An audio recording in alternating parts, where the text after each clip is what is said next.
C'est formidable l'électrique, c'est vrai que c'est formidable cette transformation vers l'électrique, sauf qu'il n'y a pas de borne. Et toujours pas de borne. Sauf que, mais non, nous avons... Mais non. Mais je vous donne les chiffres. Mais moi je vous donne la réalité du terrain. Moi je vous donne les chiffres. Faites Paris-Lyon, il y a une borne sur deux qui ne marche pas. Mais si vous voulez, on fait, si vous voulez, d'abord, très grande augmentation. Début d'année, début janvier, vous aimez les chiffres. On avait 400 000 bornes en France. Oui. Aujourd'hui, au 1er août, on en a plus de 700 000. On en aura 1 million fin d'année. Les bornes, c'est essentiellement aujourd'hui dans les entreprises. Dans les entreprises et chez les particuliers. Oui. On avait un deuxième sujet, c'est ce que vous dites, ça s'appelle l'itinérance, c'est mettre des bornes partout sur les grands axes routiers. Les autoroutes, les grandes routes nationales.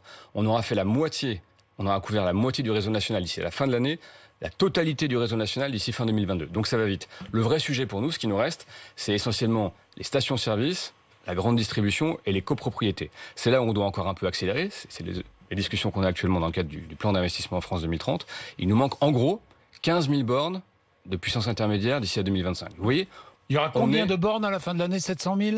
Non, là on a 700 000, on aura 1 million de bornes sur le territoire fin 2021, fin d'année. 1 million de bornes en tout sur le territoire. Les bornes sur le réseau, ce que vous avez à domicile. Combien pour qu'on soit bien équipé? Ça dépend de la puissance des véhicules, mais en gros... En 2025, ce qu'on vise, ce sera plusieurs millions de bornes. Mais il faut comprendre qu'il y a les bornes de grande puissance et on va vite. Je veux dire, on va plus vite que les Allemands. On aime bien quand même s'auto-flageller en France. On va plus vite que les Allemands, qui ont par ailleurs une industrie automobile que vous connaissez en très grande transformation. Puisqu'on parle des routes, parlons des autoroutes. Hier, Anne Hidalgo était à votre place et elle était favorable à une baisse de la vitesse sur autoroute, passer à 110 pour 130. Vous aussi? D'abord, il y a plein de secteurs autoroutiers dans lesquels vous êtes déjà à 110. Les déviations des grandes villes, autour de Paris. Il faudrait que Madame Hidalgo prenne sa voiture et aille justement visiter un peu la ruralité et des autoroutes sur lesquelles il est parfaitement sécuritaire de rouler à 130.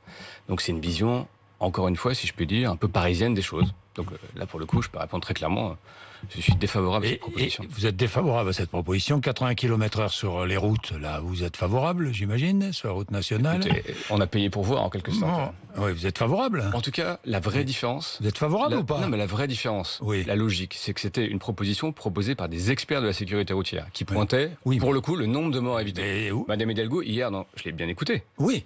Elle a fait une proposition... un peu idéologique. Vous êtes favorable aux 80 km/h ou pas?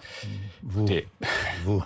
Là, je sens un peu. Je réponds de façon très précise, puisque vous savez que nous avons proposé et mis en œuvre les 80 km/h, puis assoupli le dispositif. Aujourd'hui, en réalité, vous avez ceux qui l'ont gardé et ceux qui sont revenus. Après, moi, je suis élu d'un territoire rural, vous voyez, dans le Limousin, et donc, c'est pour ça que je vois bien à quoi ça correspond, les 80 km/h. Je sais que ça a un peu enquiquiné les Français, même si, faisant partie de ce gouvernement et de cette majorité qui, par ailleurs, a débattu sur le sujet, j'assume la mesure qu'on avait prise.